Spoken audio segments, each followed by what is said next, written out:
వాడికి మాత్రమే ఇస్తామని మాట మార్చారు. అలాగే ఈరోజు చాలా ప్రభుత్వం ఎయిడెడ్ స్కూల్స్ అన్నీ తీసుకొనొచ్చి ప్రభుత్వ పాఠశాలలో విలీనం చేసి విద్యార్థులకి విద్యను దూరం చేశారు జగన్మోహన్ రెడ్డి గారు. వీళ్ళకి విద్యా దీవెన, జగనన్న కానుక, జగన్ మావయ్య అంటూ చేసిందేమీ లేదు.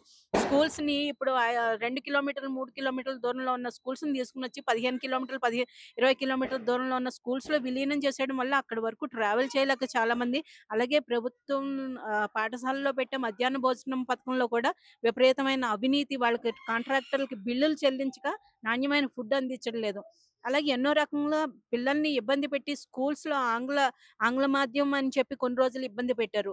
ఇప్ ఆహ్, ప్ర ప్రభుత్వం పిల్లలకి వాళ్ళ మాతృభాషకి వాళ్ళకి ఫస్ట్ ప్రిఫరెన్స్ ఇవ్వాలి. వేరే దేశాలు కూడా ఇంగ్లీషు వాళ్ళ దేశంలో ముఖ్యంగా వాడుతున్నా కూడా వాళ్ళ లోకల్ లాంగ్వేజ్ ఏదైతే ఉంటుందో, మదర్ టంగ్ ఏదైతే ఉంటుందో దానికి ప్రతి దేశాలు కూడా ఎందుకు ప్రాధాన్యత ఇస్తున్నాయి? ఎందుకంటే పుట్టిన పిల్లాడికి వాళ్ళ మాతృభాషలో బోధన జరిగితే ఫస్ట్ అది మెయిన్ ప్రిఫరెన్స్‌గా ఉంటే వాళ్ళకి తొందరగా అవగాహన ఉంటుంది. దాని తర్వాత బ్రతకడానికి అన్ని లాంగ్వేజ్‌లు నేర్చుకుంటారు.